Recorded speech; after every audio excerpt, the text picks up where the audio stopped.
वासुदेवाय। नारायणं नमस्कृत्य नरं चैव नरोत्तमं देवीं सरस्वतीं व्यासं ततो जयम् उदीरये। नष्टप्रायेषु अभद्रेषु नित्यं भागवत सेवया भगवतीरुत्तमश्लोके भक्तिर्भवति नैष्टिकी। कृष्णाय वासुदेवाय देवकी नंदनाय च नन्दगोपकुमाराय गोविन्दाय नमो नमः। ॐ अज्ञानतिमिरान्धस्य ज्ञानाञ्जनशलाकया चक्षुरुन्मिलितं येन तस्मै श्रीगुरवे नमः। श्रीचैतन्यमनोभीष्टं स्थापितं येन भूतले स्वयं रूप कदा मह्यं ददाति स्वपदान्तिकं। वन्देऽहं श्रीगुरो श्रीयुतापदकमलं श्रीगुरुन् वैष्णवांश्च। श्रीरूपं सागरजातं सहगण रघुनाथान्वितं तं सजीवं साद्वैतं सावधूतं परिजनासहितं कृष्णचैतन्यदेवं श्रीराधाकृष्णपादान् सहगण ललिता श्रीविशाखान्वितांश्च। नमो विष्णुपादाय कृष्णपृष्ठाय भूतले श्रीमते भक्तिवेदांत स्वामिनिति नामिने। नमस्ते सरस्वते देवे गौरवाणी प्रचारिणे निर्विशेष शून्यवादी पाश्चात्य देशतारिणे। नमो महावदन्याय कृष्ण प्रेम प्रदायते कृष्णाय कृष्ण चैतन्य नामिने गौरतिषे नमः। हे कृष्ण करुणा सिंधु दीनबंधो जगत्पते गोपेश गोपिकाकांत राधाकांत नमोस्तुते। तप्त कांचन गौरांगी राधे वृंदावनेश्वरी ऋषभानुसुते देवी प्रणमामि हरिप्रिये। वाञ्छाकल्पतरुभ्यश्च कृपा सिन्धुभ्य एव च पतितानां पावनेभ्यो वैष्णवेभ्यो नमो नमः। जय श्री कृष्ण चैतन्य प्रभु नित्यानंद श्री अद्वैत गदाधर श्रीवासादि गौरभक्तवृंद। हरे कृष्ण कृष्ण कृष्ण हरे हरे हरे राम राम राम हरे हरे।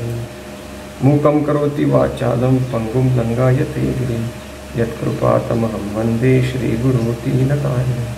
हरे कृष्ण कृष्ण कृष्ण हरे हरे हरे राम राम राम हरे हरे। हरे कृष्ण। सभी भक्तों का हम प्रातः समय भागवत कक्षा में हार्दिक अभिनंदन करते हैं। किसका तो भी माइक अभी भी ऑन है तो कृपया माइक ऑफ कीजिए।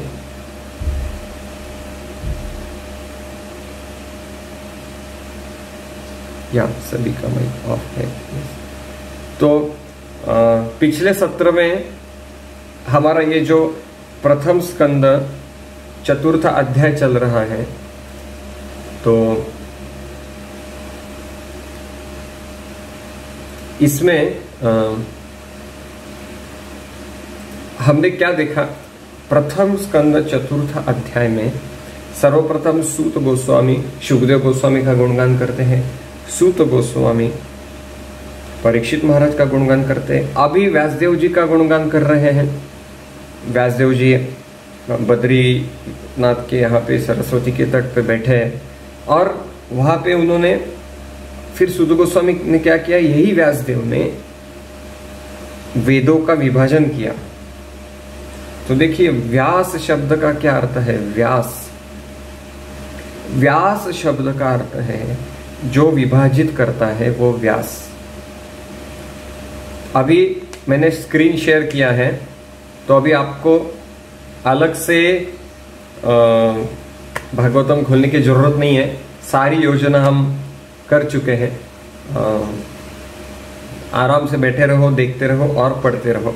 और विशेषतः हिंदी में श्रीमद् भागवतम की पीपीटीज हम दिखा रहे हैं, तो श्लोक भी दिखाएंगे और कुछ तात्पर्य के पॉइंट्स भी दिखाएंगे।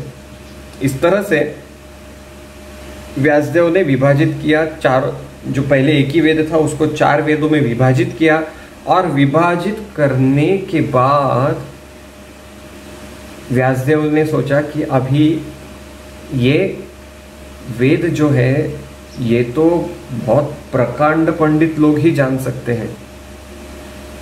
तो व्यासदेव बोला, अरे बाप रे, तो बाकी लोगों का क्या, बाकी लोगों को क्या समझेगा इसमें से, जो बेचारे जिसका कोई किराना माल का दुकान हो जिसका कोई डॉक्टर हो, सुबह सुबह जाते हैं पेशेंट देखने के लिए, या कोई इंजीनियर हो, भला वो कैसे समझेंगे? वेदों के अध्ययन के लिए समय बहुत देना पड़ता है। तो कृपा के वश श्रील व्यासदेव ने क्या किया? महाभारत की रचना की। और महाभारत की रचना करने के बाद क्या हुआ, आइए हम देखते हैं। श्लोक संख्या 24। त एव वेदानुर्मेदे ध्यायन्ते पुरुषे यथा एवं चकार भगवान व्यास कृपण वत्सला। इस प्रकार अज्ञानी जनसमूह पर अत्यंत कृपालु ऋषि व्यासदेव ने वेदों का संकलन किया, जिससे कम ज्ञानी पुरुष भी उनको आत्मसात कर सके। देखिए क्या किया, वेदों का संकलन किया कि जिससे कम ज्ञानी पुरुष भी उनको आत्मसात कर सके। तो यहाँ पे प्रभुपाद तात्पर्य पे बोल रहे हैं कि वेद अध्ययन ब्राह्मणों का दायित्व है, परंतु प्रभुपाद बोले मनुष्य का एक वर्ग ब्राह्मण कुल में जन्म लेने के कारण ही ब्राह्मण की योग्यता का दावा करता है। तो इसका मतलब ऐसा नहीं कि मैंने डॉक्टर के घर पे जन्म लिया तो मैं डॉक्टर बन गया।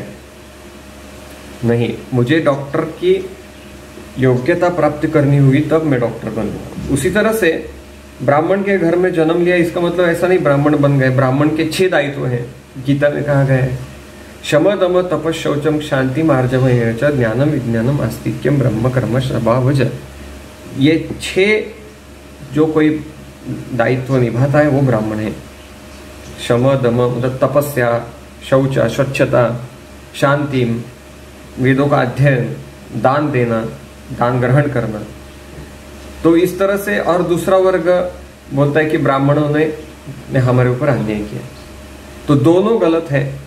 एक केवल जन्म का सहारा लेके दावा करते हैं हम ब्राह्मण हैं, और दूसरा केवल ब्राह्मणों के ऊपर बोलते कि इन्होंने हमने अन्याय किया। तो ब्राह्मणत्व क्या है ये जानना चाहिए। तो इस तरह से ये बहुत महत्वपूर्ण पॉइंट श्रील प्रभुपाद बता रहे। अतएव विलक्ष सतोगुणी व्यक्ति ही इस विषय को समझ सकते हैं। कौन से? वेदों को। तो ठीक है, समझ सकते, पर अभी रजोगुणी व्यक्ति का क्या? रजोगुण और तमोगुण, क्योंकि समाज में सभी सत्वगुणी रहते ऐसा नहीं है। ऐसा नहीं कि कोई केवल ब्राह्मण है तो वो भगवान की आराधना करने के लिए पात्र है, ऐसा नहीं है। और ऐसे भी नहीं है कि कोई ब्राह्मण नहीं है तो भगवान की आराधना करने के लिए पात्र नहीं है, ऐसा भी नहीं है। तो क्या किया व्यासदेव ने? ये बहुत सुंदर श्लोक यहाँ पे प्रभुपाद कई बार अपने तात्पर्य में ये श्लोक बताते हैं। क्या है? स्त्री शूद्र द्विज बंधूनाम तई न श्रुति गोचरा कर्म श्रेयासी मूढ़ानाम श्रेय एवं भवेद इह इति भारतम आख्यानम कृपया मुनिना कृतम।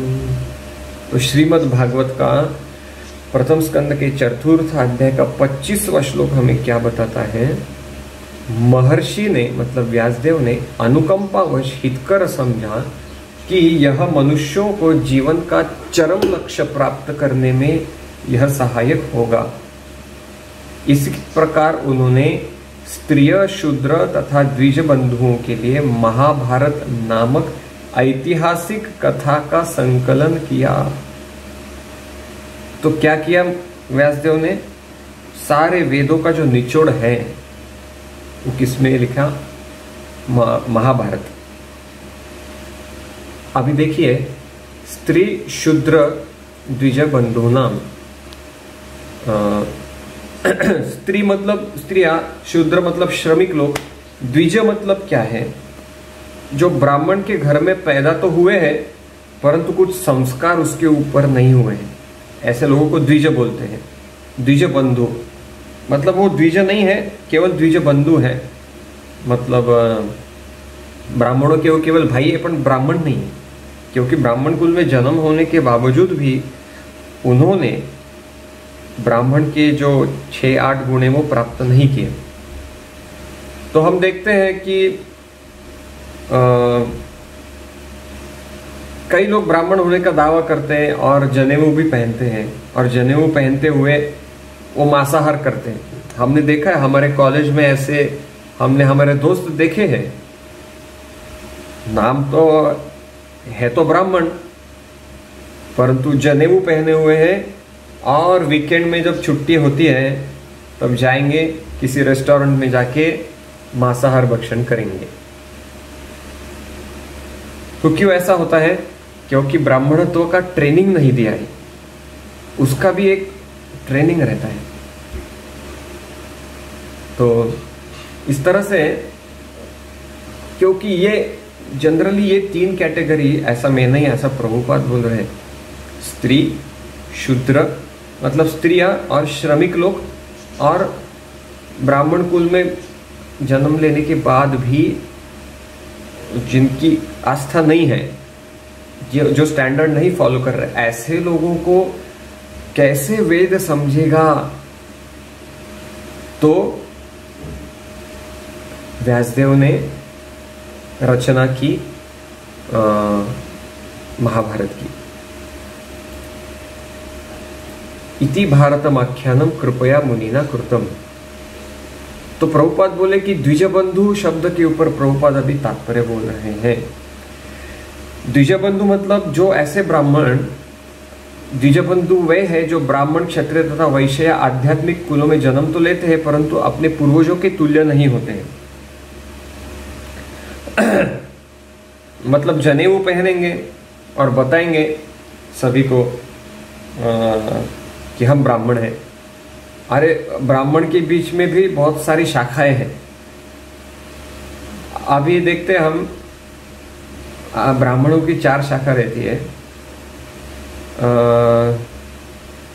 ऋग्वेदी ब्राह्मण, यजुर्वेदी ब्राह्मण, और एक है गौड़ सारस्वत ब्राह्मण, और एक कैटेगरी में भूल गया। तो ये दोनों के बीच में हमने झगड़ा देखा है हमारे रिश्तेदारों में, आंखों से। बोलते हैं हम ऋग्वेदी बहुत डिसेंट रहते हैं, आप यजुर्वेदी कम एजुकेटेड रहते हैं। मैं सोचा कि अरे मैं क्या करूं अभी इनको, मैं उनको मन ही मन बोला, वो मेरे रिश्तेदार बहुत बड़े हैं, मेरे से उम्र में बहुत बड़े हैं, इसके लिए मैंने मन ही मन है मैं बोला, आप बोल रहे कि हम ऋग्वेदी श्रेष्ठ है, ऋग्वेद का एक श्लोक बताओ मैं मान जाऊंगा। और यजुर्वेदियों को मैं बोला यजुर्वेदिक का एक श्लोक मुझे बताओ।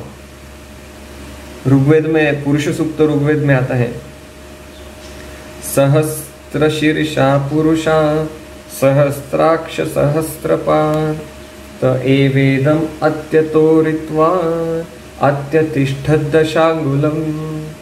तो ये पुरुष सूक्त का प्रथम श्लोक है, ऋग्वेद से आता है। मतलब हमें भी ऋग्वेद से बहुत सारे श्लोक पता है, ऐसा नहीं है, पुरुष सूक्त के 4-5 श्लोक पता है। परंतु ये लोग दावा करते कि अरे हम ऋग्वेदी श्रेष्ठ है, हम यजुर्वेदी, आप यजुर्वेदी ज़्यादा एजुकेटेड नहीं रहते। बोल रहे आप जिस तत्व के ऊपर भेद कर रहे हैं उस तत्व का व्याख्या तो बताइए।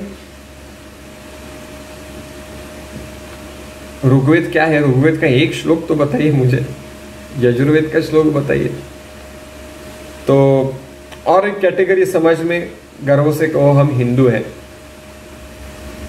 कितने सारे शाखाएं आ गई, कितने सारे ऑर्गेनाइजेशंस ये हिंदू के शब्द के ऊपर चल रहे हैं। परंतु दुर्भाग्य की बात ऐसी है कि शास्त्रों में कहीं भी हिंदू शब्द नहीं है, ना उपनिषदों में, ना वेदों में, ना महाभारत में, ना रामायण में। पूरा का पूरा अध्यात्म आप छान मार दीजिए, एक शब्द नहीं दिखेगा हिंदू नाम से। हिंदू शब्द का अर्थ क्या है? जो बोलते गर्व से कम हिंदू है उनको पूछो हिंदू का डिक्शनरी मीनिंग क्या है। हिंदू तो छोड़ो, उनको पूछो राम शब्द का डिक्शनरी मीनिंग क्या है। तो इस तरह से हिंदू शब्द ये यवनों ने दिया हुआ है, सिंधु नदी के उस पार रहने वाले हिंदू। अभी उनका दिया हुआ शब्द क्यों ले हम? तो मतलब हम ऐसी चीज फॉलो कर रहे कि जो है ही नहीं, किसी शास्त्र में है ही नहीं। तो इस तरह से हमारा धर्म हिंदू नहीं है, हमारा धर्म भागवत धर्म। भागवत धर्म मतलब क्या है? जो भगवान के निकट ले जाता है वो धर्म भागवत। भगवान के निकट ले जाने वाला धर्म भागवत धर्म। और सनातन धर्म मतलब आत्मा का परमानेंट हमेशा के लिए जो धर्म है वो सनातन धर्म। यस, तो इस तरह से ये व्याख्या हमने बहुत अच्छे से जाननी है। प्रभुपाद बोल रहे द्विज बंधु मतलब ये ऐसे द्विज बंधु क्यों निर्माण होते हैं? क्योंकि संस्कारों की कमी है। देखिए, मनुष्य के पूरे जीवन में 16 संस्कार होते हैं। कितनी प्रगाढ़ है हमारी संस्कृति। गर्भाधान संस्कार मतलब आध्यात्मिक परिवार नियोजन प्रभुपाद बोल रहे हैं, तो बहुत ये महत्वपूर्ण है 16 संस्कार। आप बोल रहे हैं आप प्रैक्टिकल रहो, पुराने ख्यालात के मत बनो, परंतु आप बोल रहे हैं पुराने ख्यालात, परंतु निष्कर्ष आपके सामने है। आजकल गर्भाधान संस्कार कोई करता नहीं है, इसलिए आने वाली सारी पीढ़ी बहुत ही कलुषित मन की निर्माण हो रही है। एक दो पीढ़ी आगे पीछे गए, हमारे दादा परदादा ये सब संस्कार होते थे और हम देखते थे हमारे दादा दादी कितने अच्छा जीवन जिया उन्होंने, और अभी का जीवन कैसा है? कितना पति पत्नी के प्रति निष्ठावान, पत्नी प्रति के प्रति निष्ठावान, और गर्भाधान संस्कार हो रहे हैं, यानी कि आने वाली संतति सुसंस्कृत शांत स्वभाव की, भगवान के नाम के प्रति आस्था रखने वाली, गीता भागवत की तरफ आस्था रखने वाली होती थी। आज निष्कर्ष सामने है। आप बोल रहे हैं आप पुराने ख्यालात के हो, पर देखिए सर, पुराने ख्यालात सुख की तरफ लेके जाने वाले हैं। इसका उदाहरण है, अभी पहले के जमाने में कुंडलियां देखी जाती थी और लोग बोलते हैं कि क्या ये पंडित जी पैसे कमाने का धंधा कर रहे हैं। नहीं, कुंडली मिलान ये यजुर्वेद से आई हुई है, और यजुर्वेद से, व्यासदेव से आई हुई चीज भला कैसे इम्प्रैक्टिकल रह सकती है? कुंडली के 36 गुण रहते हैं, तो 36 में से लगभग एटलीस्ट 18 के ऊपर मिलने चाहिए, और बहुत सारे उसमें पैरामीटर्स रहते हैं। दोनों की नाड़ी भिन्न चाहिए, नाड़ी रहती आद्य मध्य और अंत, तो अंत और अंत्य में विवाह नहीं होना चाहिए, और अंत्य अंत्य नाड़ी में भी चरण रहते हैं, एक पहले चरण का तीसरे चरण के, इसमें बहुत सारे पैरामीटर हैं। तो ये सारे संस्कार हैं, ये सारे पहले होते थे, इसलिए देखते थे हम शादियां कैसे अच्छी से होती थी, जीवन के अंत तक एक दूसरे का साथ निभाते थे। पर आज क्या स्थिति हो चुकी है आप ही मतलब बता सकते हैं कि कितना गहरा मतलब इसका इफेक्ट है। तो ये 16 संस्कार मतलब इतना हमारा संस्कृति प्रगाढ़ है। मनुष्य जन्म लेता है, जन्म लेने के 7वें 8वें दिन उसको सूरज को दिखाया जाता है, उसको बोलते हैं आदित्य दर्शन संस्कार। देखिए, बच्चा जो रहता है माँ के गर्भ में 9 महीने रहता है, और माँ के गर्भ में पूरा अंधेरा, और पूरे अंधेरे में से उसको निकाला जाता है, तो उसको तुरंत लाइट में नहीं लाना चाहिए, क्योंकि उसकी आंखें अभी तक प्रिपेयर्ड नहीं है उतना, क्योंकि इतने दिन एकदम आप देखिए बहुत अंधेरा हो गया, लाइट चली गई, और एकदम से लाइट आने के बाद कैसा आंखों को चुभता है वो लाइट, क्योंकि हम धीरे धीरे वो टाइम लगता है वो आंखों को सेट होने के लिए, वो लाइट के लिए। उसी तरह से माँ के गर्भ में 9 महीने रहता है बच्चा, तुरंत उसको ऑपरेशन थिएटर में ही ऊपर से बड़ा लाइट डाला जाता है। कितना बड़ा ये उस बेचारे के प्रति अत्याचार है। परंतु पहले ऐसा नहीं होता था। पहले आदित्य दर्शन संस्कार होते थे। आदित्य दर्शन संस्कार क्या है? 7वें 8वें दिन बच्चों को लाया जाएगा, सर्वप्रथम उसको सूर्य प्रकाश दिखाया जाएगा और तब कुछ मंत्र है वेदों में से लिए हुए, वो मंत्र गाए जाएंगे। ये संस्कार है। और फिर 5-6 महीने के बाद माँ के दूध वो पी रहा है और जीवन का पहला अनाज उसके मुंह में जाएगा। उसको बोलते हैं अन्नप्राशन संस्कार। सबसे प्रथम भगवान को अर्पण किया हुआ खीर का कण उसको खिलाया जाता है।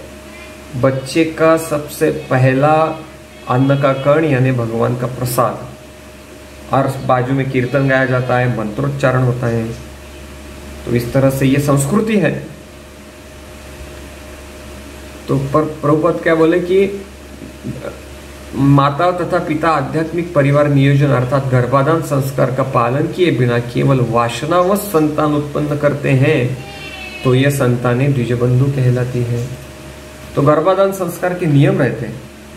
तो डिटेल नियम कुछ हमारे आयुर्वेदिक डॉक्टर है उनको पता रहता है कि 4-5 महीने ज़्यादा मसालेदार नहीं खाना है और केवल थोड़ा सा ही खाना है और समय पे खाना है। क्या खाना है क्या नहीं खाना है वो भी दिया है उसने। और अच्छे से सोना है, रोज श्रीमद् भागवत का पाठ करना है, कृष्ण ग्रंथ का पाठ करना है, थोड़ा संकीर्तन करना है। इस तरह से आने वाला जो बच्चा है वो संत प्रवृत्ति का हो। ये पूरा गर्भाधान संस्कार का विस्तृत वर्णन है। तो हमारे एक आयुर्वेदिक डॉक्टर हैं नीरज कामथे करके, उनको सब ये गहराई में पता है कि क्या क्या इसमें किया जाता है गर्भाधान संस्कार में। तो विवाह संस्कार इस तरह से पूरा जीवन के स्टार्ट से लेके अंत तक 16 संस्कार रहते हैं। इस तरह से ये है वैदिक जीवन। तो प्रभुपाद बहुत तात्पर्य में बोलते हैं कि आज गर्भाधान संस्कार नहीं है, इसीलिए आने वाली पीढ़ी बहुत उग्र स्वभाव की होती जा रही है, उग्र स्वभाव की।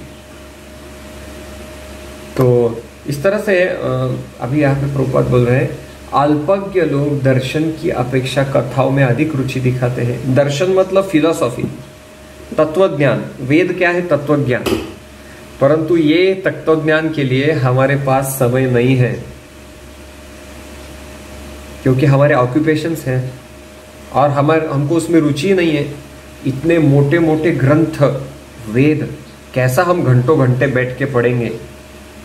आजकल लोगों की धारणा शक्ति कैसी होती जा रही है। देखिए पहले 5 दिन की मैच होती थी, इवन बहुतिकता में देखिए। उसके बाद वनडे इंटरनेशनल आ गई, 3 और 3 6-8 घंटा। तो वो लोगों की वो भी धारणा शक्ति नहीं है। फिर अभी 20-20 ओवर की खिला रहे। पहले मूवीज 5-5 घंटे के रहते थे, फिर उसके बाद 3 घंटे के, फिर उसके बाद 1.25 घंटे के।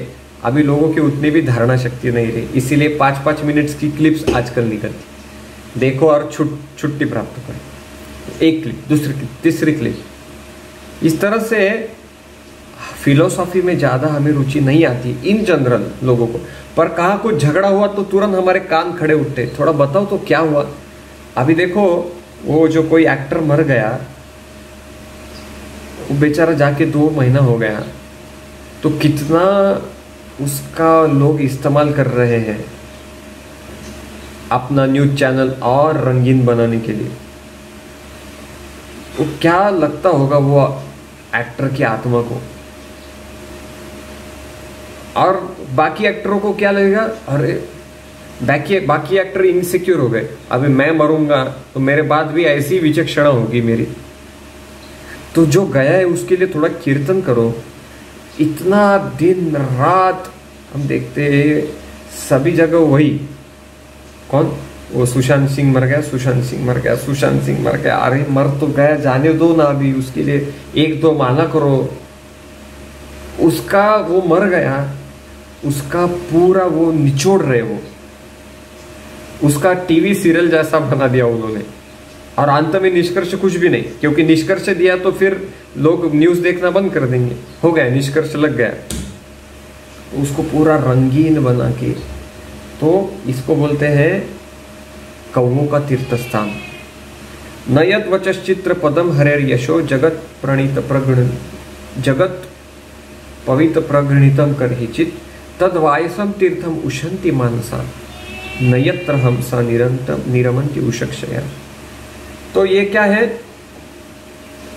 रममाण नहीं करते। जो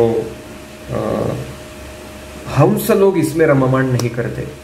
ऐसे ही इसका मर्डर हुआ, इसने उसको इतना मारा पीटा, इसने इतने पैसे खाए, इसने ये मैच में ये जीता, वो मैच में वो जीता, उसने चारा घोटाला में इतने पैसे खाए, इधर ये मर्डर हो गया, उधर उतने बलात्कार हो गए। नहीं, तो इस तरह से लोग कथाओं में ज्यादा रुचि रखते। इसके लिए व्यासदेव ने क्या किया, महाभारत लिखा, और महाभारत के बीच बीच में फिलॉसफी डालते हैं। महाभारत क्या है, शकुनी मामा फांसे डालता है, पांडव हार जाते, वनवास, वनवास में अलग अलग राक्षस, उनकी और पांडवों की मुठभेड़, फिर वनवास में से आने, फिर द्रौपदी का वस्त्रहरण। कैसा लगता है ना, तुरंत कान खड़े हो उठते हैं। ये सभी की स्थिति है। तो उसमें बीच बीच में व्यासदेव फिलोसॉफी देते हैं। तो क्या दिमाग है व्यासदेव का, मानना पड़ेगा। तो अभी देखते हैं, एवं प्रवृत्तस्य सदा भूतानां श्रेयसी द्विजा सर्वात्मकीनापि यदा नातुष्यत् हृदयं तत्। हे द्विज ब्राह्मणों,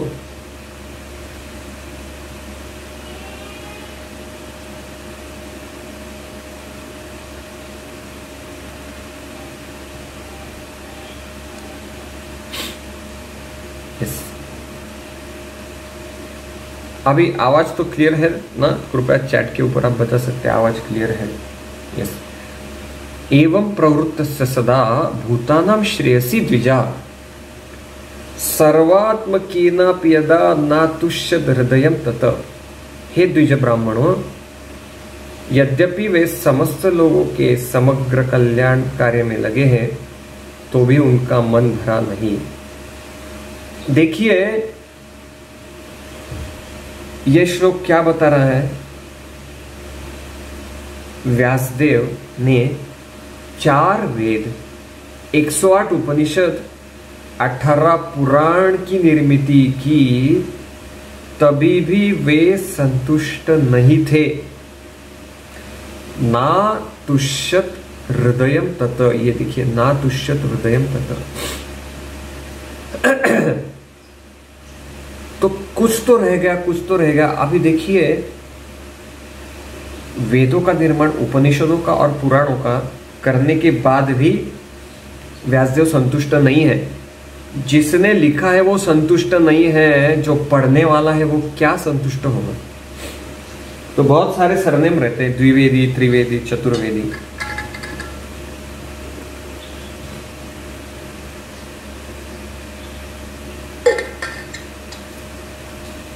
परंतु वेदों के रचयिता ही संतुष्ट नहीं है। व्यासदेव सोचे कुछ तो रह गया, कुछ तो रह गया, मेरा मन संतुष्ट नहीं हो रहा है। इसीलिए बहुत इंपॉर्टेंट है, how we do, why we do is not important, what we do is more important. हम कैसे कर रहे हैं, हम क्यों कर रहे हैं, पर हम क्या कर रहे हैं। हम जो कुछ कर रहे हैं उसका भगवान से संपर्क हो, तभी वो चीज संतुष्टि देती है, नहीं तो वो चीज संतुष्टि नहीं देगी। इवन निस्वार्थ कार्यकलाप भी संतुष्टि नहीं देते हैं। निस्वार्थ कार्यकलाप मतलब गरीबों को चावल बांटो। अभी ऐसा हुआ कि कोरोना के समय में लोगों को लगा कि अनाज बहुत कम पड़ने वाला है, तो कुछ कुछ बड़े बड़े व्यापारियों ने अनाज बांटना चालू किया गरीबों। तो गरीबों ने क्या किया, इतना अनाज एक्स्ट्रा हो गया, वो अनाज जाके किराना के दुकान में बेचा और आए हुए पैसे से शराब खरीद ली। ऐसा हुआ बहुत जगह। तो निस्वार्थ जो कार्यकलाप है वो भी यदि भगवान के संबंध में नहीं है तभी भी वो संतुष्टि नहीं देंगे। कुछ तो अंदर से चुपता रहेगा, अरे कुछ तो रह गया, कुछ तो रह गया। तो मतलब अनाज बांटना है, पर कैसे? वो पकाओ, पहले भगवान को भोग लगाओ, जन्माष्टमी के दिन, रामनवमी के दिन, गौर पूर्णिमा के दिन, और लोगों में बांटो। तो इस तरह से तभी संतुष्टि देंगे, क्योंकि सभी चीज भगवान से आती है। वो बोलते हैं ना कि ऑनेस्टी अमंग थीव्स, चोरों के बीच में प्रामाणिकता। तो कोई चोरता है और एक डाका डालता है, एक 1-1.5 लाख का चोरी करता है और 4-5 चोरों में प्रामाणिकता से बांटता है। तो इस तरह से यज्ञाशिष्ट सिन संतो मुच्यन्ते सर्व किल्बिषयी भुंजन्ते ते अघम पापम ये पचंती आत्म कारणात्। यज्ञ को अर्पण करके ही हमें खाना है, अन्यथा ये अन्न पाप है। यज्ञ को अर्पण किए बिना खाना मतलब वो पाप है। कि ऐसे आशा थी, वो संतुष्ट थे, परंतु वो संतुष्ट नहीं हुए, तो क्या करें हम? खुद वेदों की रचयिता संतुष्ट नहीं है तो हम जैसे क्या, फिर कौन सी खेत की मूली है? नहीं, इसके लिए उत्तर है। और आगे ये सुध गोस्वामी बताने वाले हैं। नाति प्रसिद्ध, जस्ट एक मिनट, या तो इसके लिए व्यासदेव ने क्या किया? बहुत विचार विमर्श किया, बहुत विचार विमर्श किया। तो ये बहुत महत्वपूर्ण स्टेप है साधकों के लिए। श्रवणम के बाद मननम, मनन करना है। जो श्रवण किया है उसका जीवन में कैसे इस्तेमाल लाए, उसको बोलते हैं मननम। अभ्यास के 4 सोपान रहते हैं।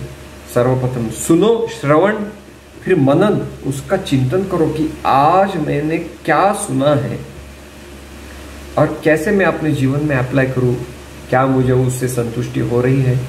तो व्यासदेव ने वही मनन किया। फिर निधिध्यासन, जो कुछ सुना वो अभी जीवन में लाओ। फिर वंदनम, फिर भगवान से प्रार्थना करो।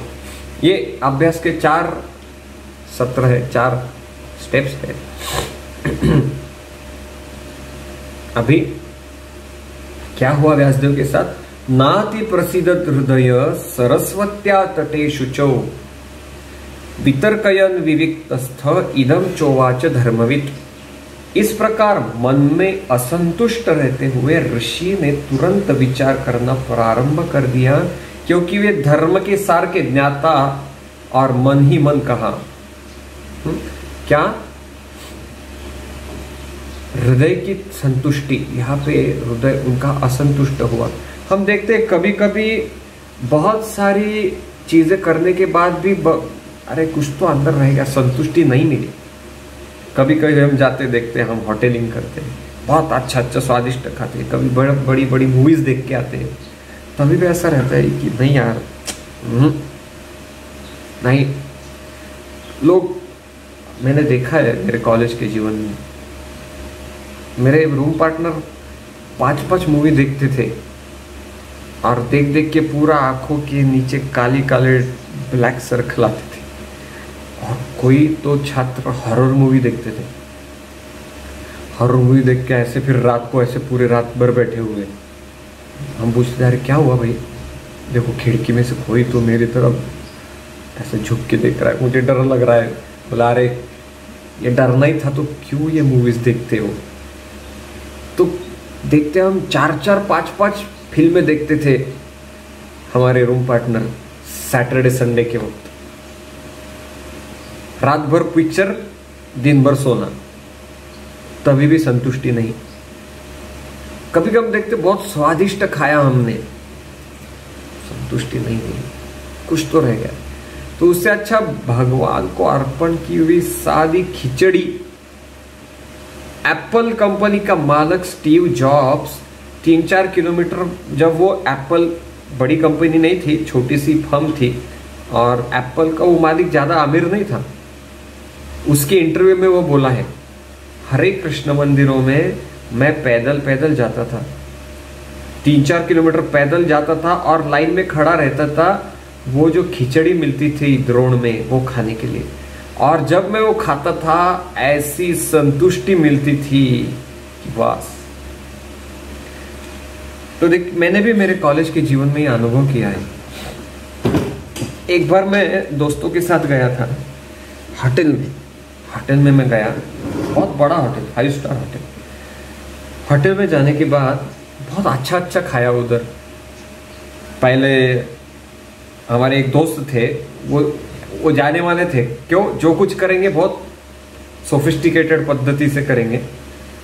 तो गए, हमने बोला मांगो सब्जी चपाती, और वो दोस्त ने हमको मारा, अरे ऐसा थोड़ी करते हैं, पहले स्टार्टर मंगाते, सूप मंगाते, सूप मंगाया, स्टार्टर मंगाए, और अब बोलो, अब सब्जी चपाती, आप रोटी, जो कुछ पंजाबी सब्जी है वो मांगो, फिर मांगी सैलड।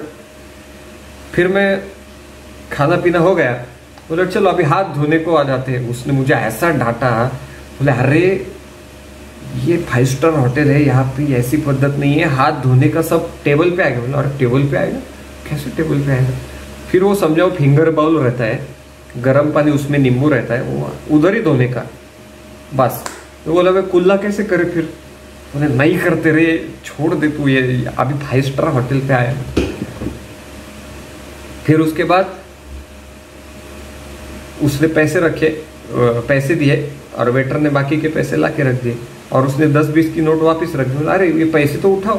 अरे नहीं रहे, टिप देनी रहती है, तेरे को पता नहीं है। इस तरह से वो 5 स्टार होटल में मैं जाके आया, उसके साथ जाके खा के आया। ऐसा हुआ। फिर 3-4 दिन बाद संडे फीस्ट था मंदिर में, और संडे फीस्ट के दिन एकादशी थी, और एकादशी में आइटम 2 ही आइटम थे, साबूदाना की खिचड़ी और काकड़ी का रायता। और टेबल नहीं, कुछ नहीं, प्लेट लेके सर्वर के सामने जाना है, डालेगा अचार और ये सैलड डालेगा काकड़ी का, और जाके नीचे बैठना है पट्टी के ऊपर और खाना है। वो जो संतुष्टि मुझे मिली, भगवान को अर्पण किया हुआ साबूदाना खिचड़ी, और उसके साथ वो काकड़ी का कोशिम्बीर या क्या सैलड, मैं सोचा कि क्या ये 5 स्टार का वो फिंगर बाउल, और क्या वो पंजाबी सब्जियाँ, वो एक दूसरे के आजू बाजू सब अमीर लोग आए, एक दूसरे को दिखा रहे, देखिए मैं कितना अमीर हूँ, सब गहने पहन के आ रहे दिखाने के लिए, देखो मैं कितना अमीर हूँ। कहाँ ये सारे सुंदर भक्त भगवान की कीर्तन में मशगूल। तो ये है हृदय की संतुष्टि। तो कुछ तो रह गया, कुछ तो रह गया। व्यासदेव बोले अरे मैंने सब कुछ किया, मैंने नियम का पालन किया, इतना मेहनत करके मैंने वेद लिखे दिन रात, तभी भी महाभारत की रचना की, नहीं मेरे हृदय में संतुष्टि नहीं है। क्या बोलते हैं? धृतव्रते नहीं मया छंदांसी गुरुवोग्नया मानिता निर्व्यलिकेन गृहीत चानुशासनम भरतव्यपदेशेन आम्नायार्थश्च प्रदर्शित दृश्यते यत्र धर्मादि स्त्री शूद्रादिभिरिप्युत।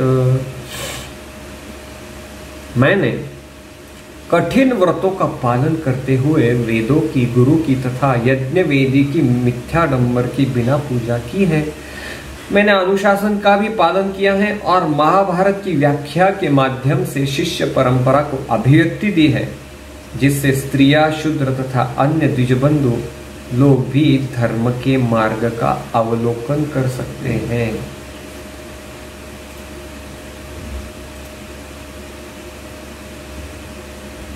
क्या है? मैंने कठिन व्रतों का पालन करते हुए वेदों की, गुरु की तथा यज्ञ वेदी की मिथ्याचार के बिना पूजा की है, महाभारत की रचना की है, तभी भी क्या हो गया ऐसा? प्रभुपाद तात्पर्य बोल रहे हैं, इस युग में मूल वेदों की अपेक्षा महाभारत अधिक आवश्यक है। तो देखिए, ऐसा बोला जाता है,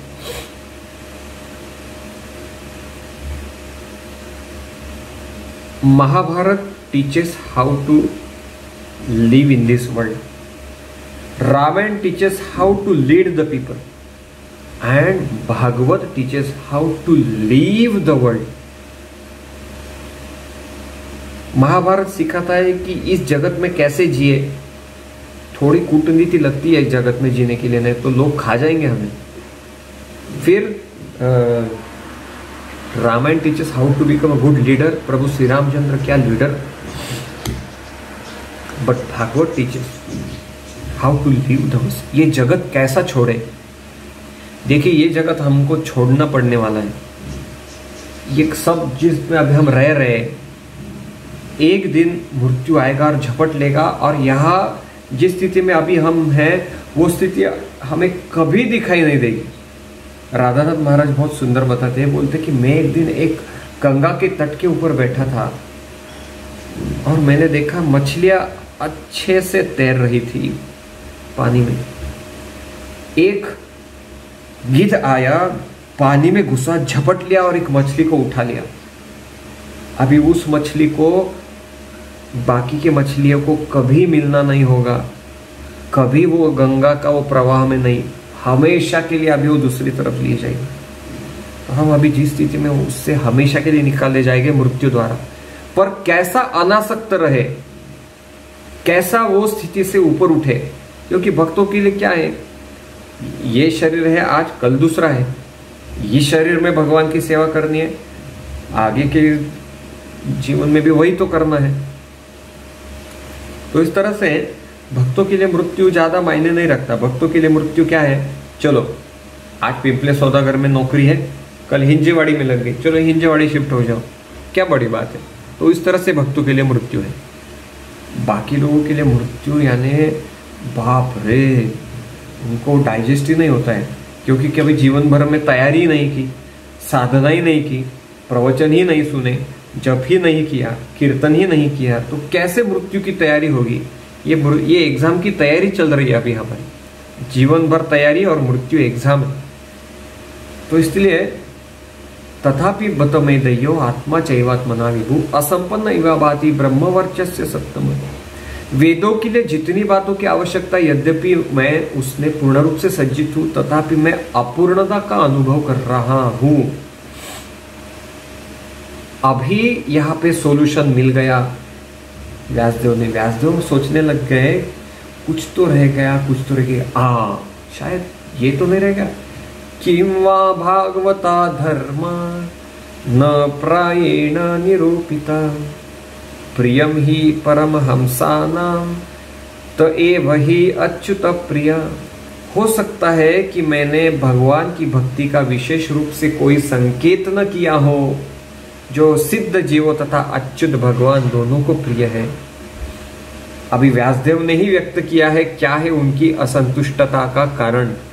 सारे वेद लिखे, पुराण लिखे, उपनिषद लिखे, पर बोले व्यासदेव मैंने भागवत धर्म नहीं लिखा, इसलिए मैं शायद असंतुष्ट हूँ। भागवत धर्म क्या है? भगवान की और उनके भक्तों की सुंदर सुमधुर कथाएं। जब तक वो हम पढ़ते नहीं हैं तो व्यासदेव संतुष्ट नहीं हुए तो क्या हम संतुष्ट कैसे होंगे? तो इसीलिए भागवत पढ़ना है। भागवत यानी भगवान और उनके भक्तों की सुंदर सुंदर कथाएं। परीक्षित महाराज सुखदेव गोस्वामी, वृत्रासुर, प्रहलाद महाराज, ध्रुव महाराज, पृथु महाराज, सुदामा ब्राह्मण, fruit vendor pastime, Yashoda, Nand Maharaj, Uddhav, और कितने सुंदर सुंदर भगवान और भगवान की भक्तों में से प्रेममय संबंध से भरा हुआ है श्रीमद् भागवत। तो ये बोलते हैं किंवा भागवत धर्म, शायद मैंने भागवत धर्म नहीं लिखा, यही मेरे असंतुष्टता का कारण है। फिर क्या बोलते हैं, तस्यैव खिलमात्मानं मन्यमानस्य खित्यत कृष्णस्य नारदोऽभ्यागाद आश्रमं प्रागृदार्थम। जैसा कि पहले कहा जा चुका है, जब व्यासदेव अपने दोषों के विषय में पश्चाताप कर रहे थे, उसी समय सरस्वती नदी के तट पर स्थित कृष्ण द्वैपायन व्यास की कुटिया में नारद जी पधारे। यस, नारद जी अपनी वीणा लेके पूरे संसार में विचरण करते और सभी को आह्लादित करते हैं। नारद मुनि बजाए वीणा राधिका रमण नामे, नाम अमनि उदित होय भक्ति रस सानी। नारद मुनि बजाए वीणा राधिका रमण नामे। नारद मुनि राधिका रमण ऐसे गाते गाते गाते अपनी वीणा के साथ, देवदत्तम एवं वीणा सर्वब्रह्म विभूषितम मृच्छयित्वा हरिकथा गायमानस चरामि हम। भगवान ने नारद को वीणा दी है, वीणा के साथ विचरण करते रहते वो पूरे संसार में, और वीणा के ऊपर भगवान के नाम का गुणगान करते करते नारद मुनि जाते हैं। व्यासदेव की रिक्तता ज्ञान के अभाव के कारण नहीं थी, ज्ञान तो बहुत था, वेदों का ज्ञान, उपनिषदों का, यानी कि ज्ञान संतुष्ट करेगा ही ऐसा नहीं। मायावादी लोगों का भी ज्ञान बहुत रहता है, भगवान निराकार है, भगवान के आकार में विलीन होना है, ज्ञान बहुत रहता है, परंतु भक्ति नहीं, क्योंकि उनके किसी भी ग्रंथ में भगवान की दिव्य लीलाओं का ठीक से वर्णन नहीं था, पर वो इतना विस्तृत रूप से नहीं था और वो मेन फोकस नहीं था। इसलिए प्रभुपाद तात्पर्य में कह रहे हैं, भगवान की प्रेम भक्ति के बिना सब कुछ शून्य है। कृष्ण भक्ती विना शून्य दरिद्र जीवन। स्वामी तिन्ही जगाचा, भगवत भक्ति विना भिखारी। सब चीज शून्य शून्य शून्य है, जब तक एक नहीं लगाया तब तक वो चीज को अर्थ नहीं। ओके, लेकिन भगवान की भक्तिमय सेवा होनी चाहिए। तो इसलिए हम देखते हैं भक्ति कितनी संतुष्टि देती है। देखिए, कर्म में बहुत प्रयास रहता है, ज्ञान में बहुत अभ्यास रहता है, ध्यान में बहुत ध्यास रहता है, भक्ति में सब अनासायास रहता है। कर्म में बहुत प्रयास, कर्म योग में बहुत प्रयास करो, भगवान को मतलब कर्म के प्रति निष्ठ। कुछ लोग रहते हैं अपने ऑफिस बॉस को संतुष्ट करना है, उसके लिए दिन रात मरो, प्रयास। ज्ञान में बहुत अभ्यास, ज्ञान मार्ग में बहुत अभ्यास है, बड़े बड़े मोटे किताबें लेके बैठना पड़ता है, इतनी मोटी किताबें कि हमारे पीलो से भी ज्यादा मोटी, हमारी गद्दी से भी मोटी। फिर ध्यान योग में बहुत ध्यास, ध्यान योग में हिमालय में जाओ, बहुत ध्यान करो, मन भटकता है। परंतु भक्ति योग में अनासा है। भक्ति योग करो, सभी चीजें आपके पास आने लगेगी, कहीं आपको जाने की जरूरत नहीं पड़ेगी, सारी चीज आपके गोद में आ जाएगी। ये भक्ति योग की श्रेष्ठता है, क्योंकि भगवान, जिसको भगवान को देना है तो कैसे भी वो देता है, इधर से उधर से कैसे भी वो देता है। अनन्य चिंतयन्तो माम ये जना पर्युपासते तेसाम नित्यभियुक्तानाम योगक्षेमम वहाम्यन। भगवान बोलते जो मेरे अनन्य भक्त हैं, अनन्य, तो मैं क्या करता हूँ, जो कुछ चीजें उनके लिए जीवन में कमी है मैं उसकी पूर्तता करता हूँ। योगक्षेमम वहाम्यहम्, फिर क्या बोलते हैं यहाँ पे सुत गोस्वामी, तम भिज्ञाय सहसा प्रत्युत्थायागत मुनि पूजयामास विधिवत नारदम सुरपूजितम। नारद के शुभागमन पर श्री व्यासदेव सम्मान पूर्वक उठकर खड़े हुए और उन्होंने सृष्टा ब्रह्मा जी के समान उनकी पूजा की। तो नारद मुनि की क्या की, श्री व्यासदेव ने पूजा की, उनका आगमन किया। अभी नारद मुनि व्यासदेव के इस विलाप को, नारद मुनि व्यासदेव के इस विलाप से बाहर निकलने वाले हैं। इस प्रकार श्रीमद्भागवत के प्रथम स्कंद के अंतर्गत श्री नारद का प्राकट्य नामक चतुर्थ अध्याय के भक्ति वेदांत तात्पर्य पूर्ण हुए। बहुत बहुत धन्यवाद। किसी का कुछ प्रश्न है तो जरूर पूछिए।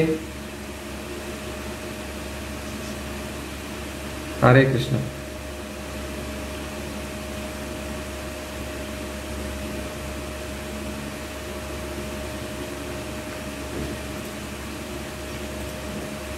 हाँ,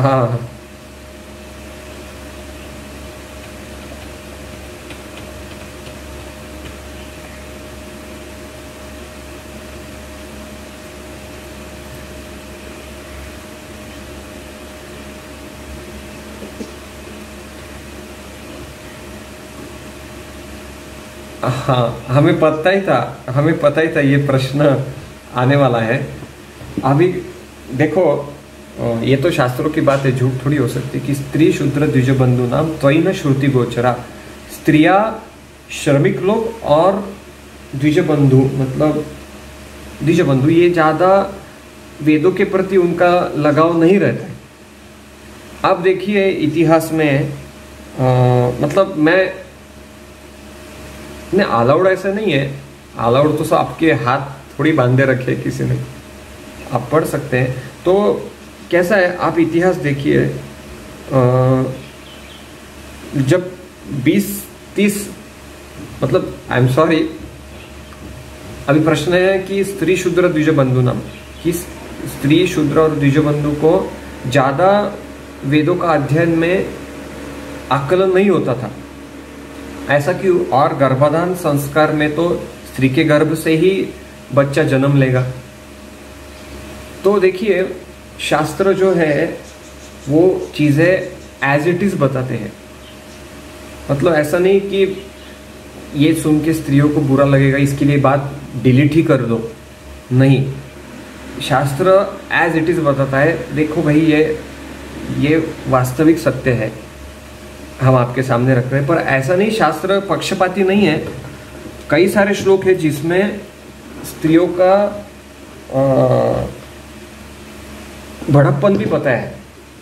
बोलते हैं कि जितना स्त्री बच्चे को प्यार दे सकती है उतना पिता नहीं दे सकती। जितना माँ, मतलब बच्चे का जो संगोपन है माँ बहुत लगाव के साथ करती है। तो यह बातें भी बताई गई है।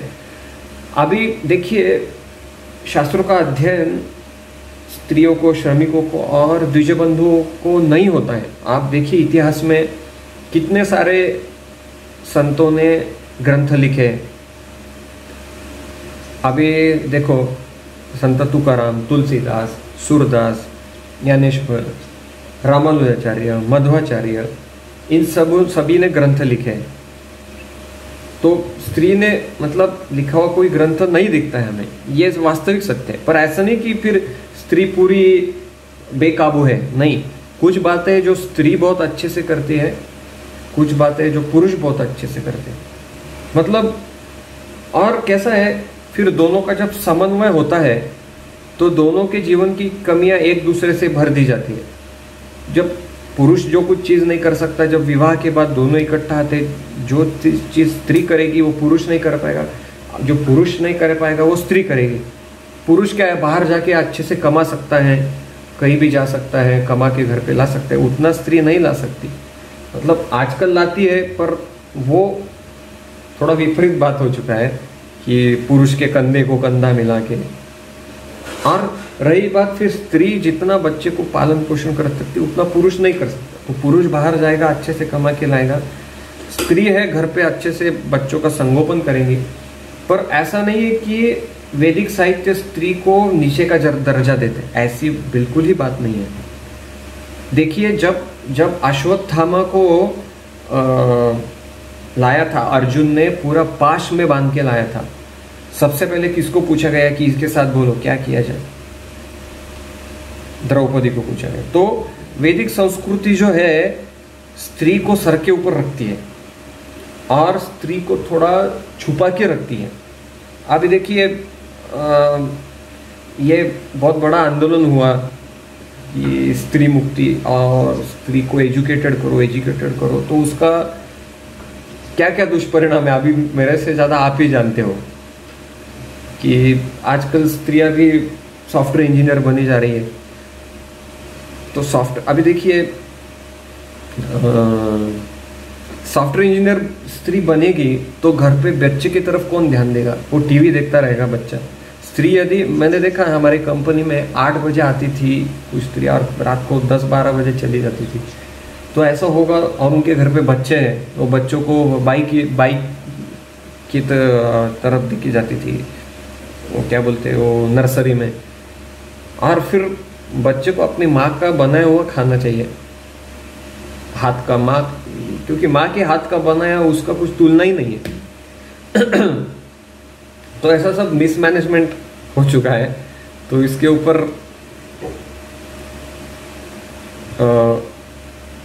जस्ट मिनट, हाँ, तो ऐसा है, वेद जो है वो वास्तविकता बताते हैं, ऐसा कुछ छुपा के नहीं रखते और किसी के ऊपर अन्याय करते ऐसा तो बिल्कुल नहीं है वेदों का, ऐसा है। तो नारद ने कयादु के गर्भ में प्रहलाद महाराज थे। नारद मुनि बता रहे थे, मतलब कयादु थोड़ा सो रही थी पर अंदर बैठे हुए प्रहलाद बहुत अच्छे से सुन रहे थे। तो आई होप आपकी शंका का निरसन हमने किया है।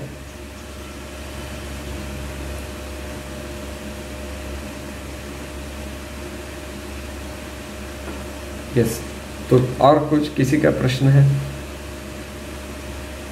हरे कृष्ण।